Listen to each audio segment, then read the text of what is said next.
Hi and hello, watch fans, and welcome back to the Glass Onion outside of the Pavilion for Geneva Watch Days 2025. We are joined today by Clement Meynier of Amida, and we're going to talk about one of the most striking watch designs to hit the market. It's something that is inspired by the past, but we'll let Clement give us the guided tour through the brand because this is the first time you've been on the show, isn't that right? Yeah, right. Thank you for the invitation. It's a real pleasure to be here today. Good to see you, Clement. Welcome.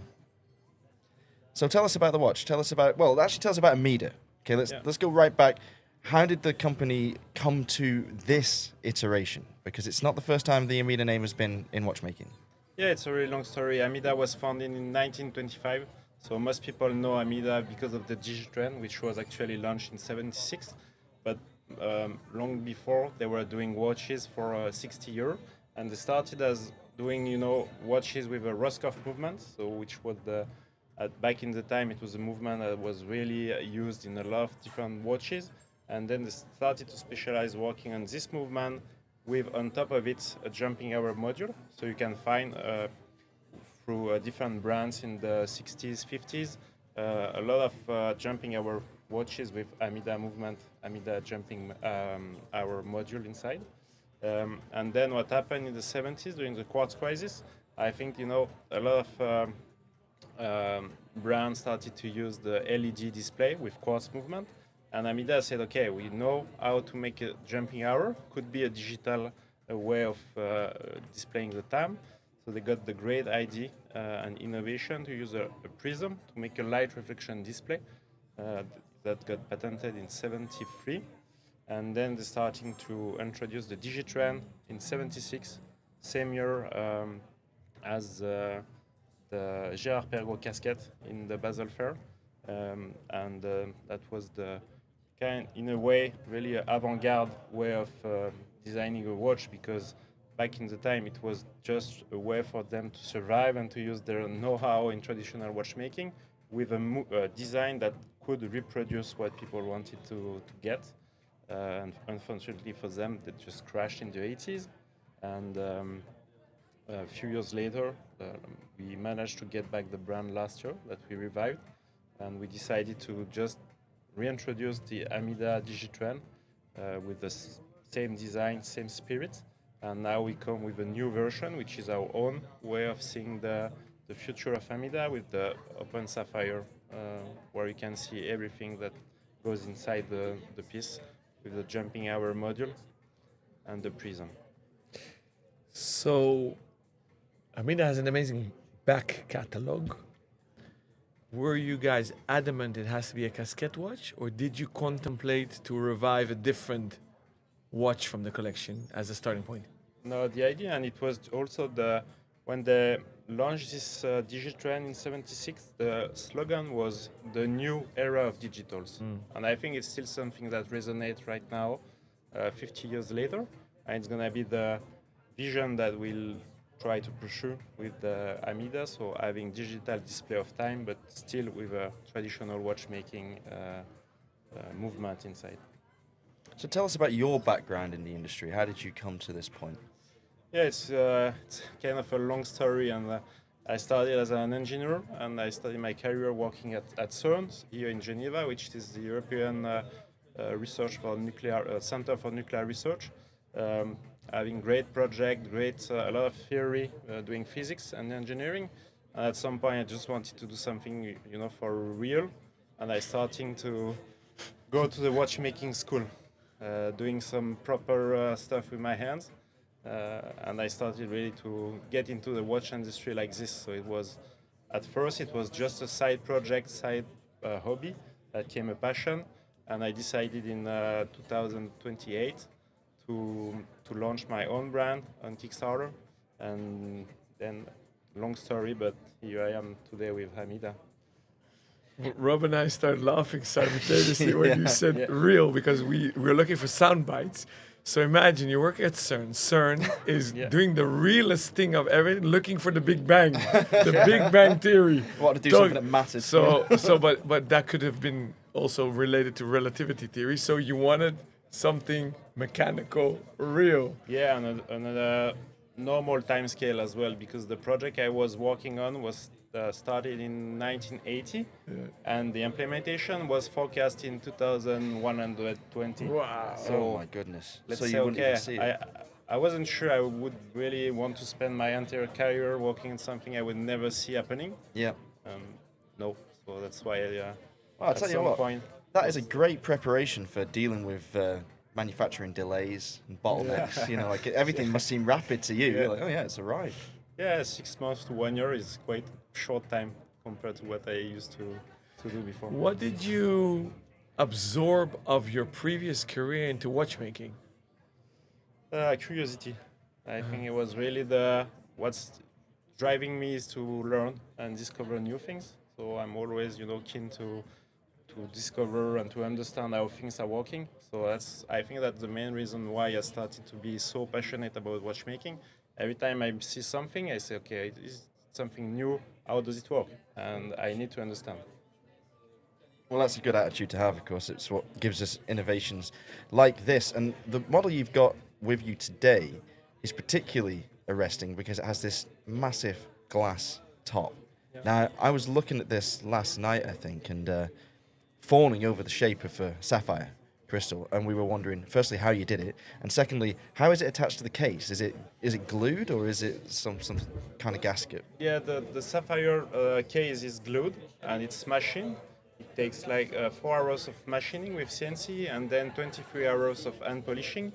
And you need to have really the two surfaces, the inside and outside of the prism must be really parallel. Otherwise, you have some optical distortion, which is not good enough. And this is one of the biggest challenge of this piece is actually the prism that is inside and that reflects the light, because this one has to be super in terms of optical properties, super clean, and also the accuracy of the polishing and the CNC must be really accurate. So this is chapter 2 basically for you guys. You launched the brand with a closed casket. Yeah. This is the open worked. I would say it's chapter 1.1. 1.1. Yeah, because we revived the brand with the original design because we wanted to reconnect with the brand, which disappeared 50 years ago almost. So just doing what they did in the past, and now we are slowly starting to get our way of imagining the future. It's a huge amount of work that's gone into this. I mean, that sapphire crystal alone, how long does it take to make one of those? You said 4 hours on the machine, and then how long? 23 hours of polishing. Wow. Yeah. And that's done, I mean, where's that done? In Asia. Oh, okay, blimey. Good job, really. Their hourly rate's a bit more affordable than having it done in Geneva, but blimey. Yeah. It was a great challenge in terms of manufacturing to find the supplier that would accept the challenge first. Only 3 people tried to make a prototype, and at the end only one supplier made the real one properly in the production. And what's the cost of this piece? This piece is 4,500 Swiss francs, excluding taxes. Okay, excluding taxes, that's worth knowing. But excluding tariffs as well. Yeah, of course. It is a great value piece, I would say, like for all that work that's gone into it. Do you intend to have a retail network, or are you just going to sell direct? No, we want to have a retail. I think it's from the beginning we want to have 50-50, let's say, and we think it's a kind of pieces that need to be seen, need to be handled to really appreciate the finishing first, and then the way it works, because it's really complicated. And I see now it's been a year and a half that we relaunched the brand, and it's a lot of work to explain people how works the reflection, because most of them they really don't get it at first. So you need people to train people to explain to the collector really how it works in a deeper way. So let's just zero in on exactly what you're talking about there when we talk about a reflection. So as you can see here, this casket, as all caskets, is red from the side of the case, basically. And you've got your numbers that appear to be vertical in those apertures, but they're actually flat. They're flat discs. And so what's happening is they're being reflected by, it's like a prism, isn't it? Yeah, it's like a small periscope, there, more or less. Along that line of the case, just above the numbers there. And then that reflects so that they appear to be standing up. And so as a result, the numbers printed on the discs are italicized, really, aren't they? So that it kind of adjusts. Yeah, and reversed. It's like and- a mirror effect. Oh yeah, and reversed. I didn't even realize they were reversed. Because you're holding it upside down. Maybe it's because I'm holding it into the camera. I'm not sure if they are reversed in the camera, but yeah, maybe they're the right way around in the camera. I can't even tell. So it was I've lost quite my mind. a lot of work also on the calculation to get the optical system to be sure that the reflection would be fine, and then everything would fit in the window. How much different is it from the 67 pieces? 66. No, 76. 76. Yeah, sorry. The The original 76 pieces. How off are you from? They weren't automatic? They weren't automatic. They were based on the Roscoff movements. Yeah. I would say it's not really reliable and quite cheap. Mm-hmm. The prism was made out of plastic, and the case also was an alloy. So everything was made, I would say, on the cheap way, because back in the time, the idea was just to compete with the quartz movement and LED movement. So they tried to reduce the cost and everything. And we redesigned and we rethought everything to be sure that the reliability would be much better.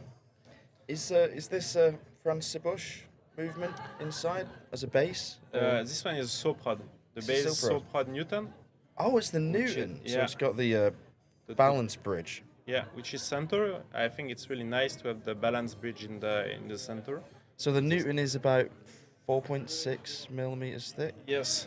Yeah, so it's a millimeter thicker than the M100, which is Soprod's most generic movement, I would say. There's something on the back of this case which has caught my eye.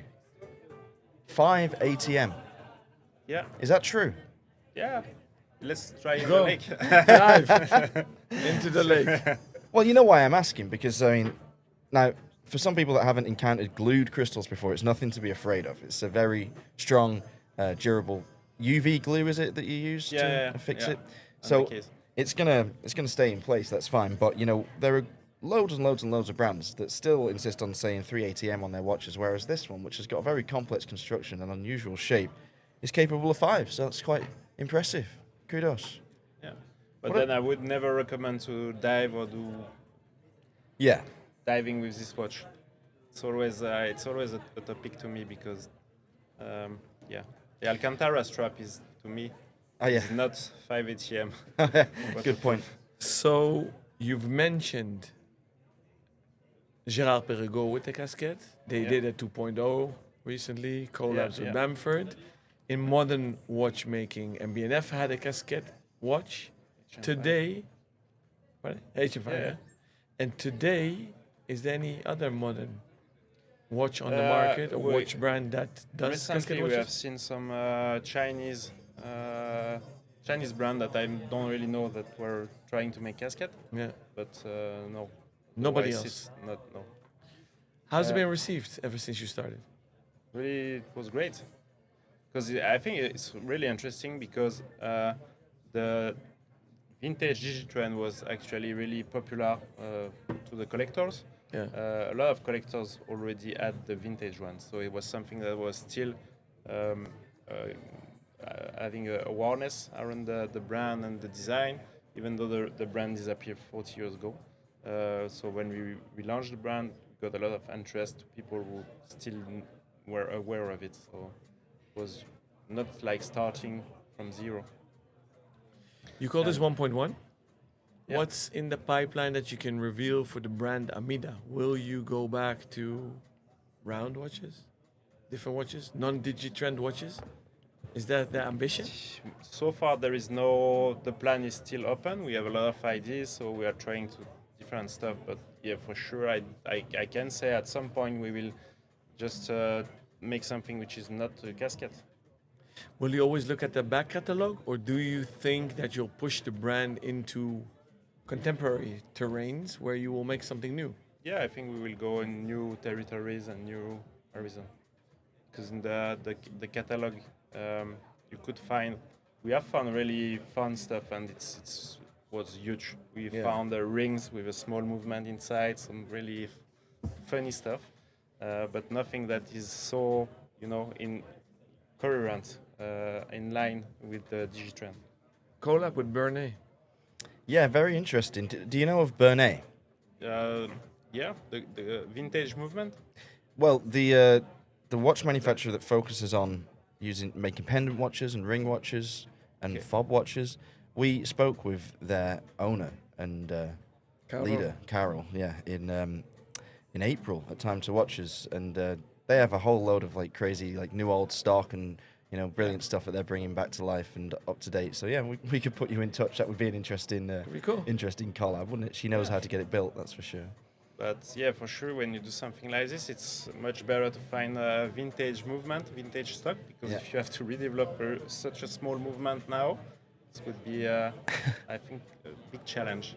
And you see, when you see this, you see how much we have lost in the, in the industry in the past 50 years, because they were able to make such a small movement. Now you cannot find this, in the catalog on any supplier, and if you want to do this, it will take quite a long time. Huge investment. Who makes the module for you? Now we work in-house.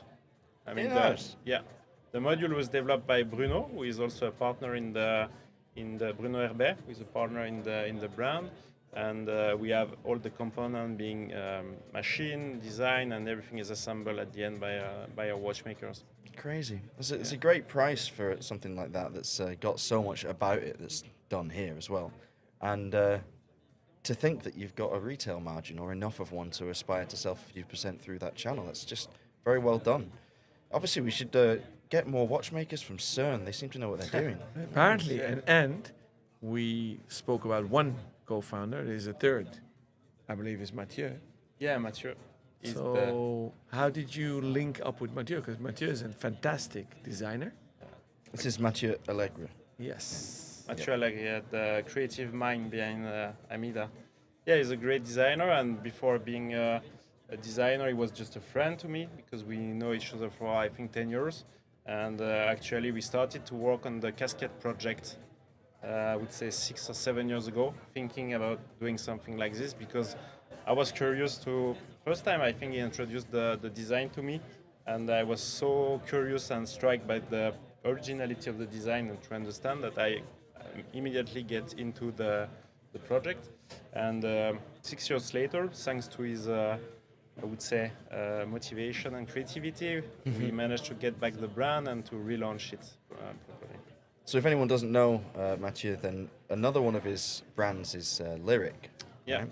It's a beautiful watch, really well received, extremely sensitive touch, great colours, lovely hands, beautiful lugs. I had the honor to work with him. Yeah? On the Ace Erin collab, so Yeah, I know and hands-on how good he is. Yeah, he's a real deal. Two different stuff. The Lyric, really classic, really, great pieces, and Amida, it's is good on all kind of territories. So we jumped in your timeline, because CERN, Yeah. we started watch brand, Yeah. and then we jumped to Amida. So what's in between? In between, there is quite the learning curves. So yeah, when I was at CERN, my first brand actually was called Copo, and it was quartz movement, really simple, with métier d'art dials. So because I grew up in a family where both my grandfather were a cabinet maker, so I've always liked the craftsmanship, and I started to make this wood marquetry dial. We use furs as well, stones and stuff like this. And I started this brand. I was just totally new to the watchmaking industry, and my margin was like nothing. So at some point, I was losing money on every sale I was doing. So I said, okay, maybe I have to stop. And then I started to launch another brand, which is De Pancel, which is the automotive-inspired brand with classic design, retro vintage inspired pieces. And that's also how I discovered the Digitrend with Mathieu, because as the Digitrend was named after the driver watch. Yeah. So when I was looking and making some research for automotive-inspired design, I quickly found the Digitrend, and it started the discussion like this at the beginning, 6 years ago. I think we need to book in a full hour. We do. Yeah. For two reasons. One, it's a very interesting story. And two, my iPhone just blew up because of the heat. And your video's gone, so now everyone's looking at me. Just me. Anyway, our views will go up now. We reached a nice natural ending point of the show, and we will definitely get you back on if that's okay, because I think there's a lot of things that we can discuss, and I very much look forward to that conversation. Wishing you all the best, Clement. Thank you for visiting us, and have a great fair. Thank you. Thank you.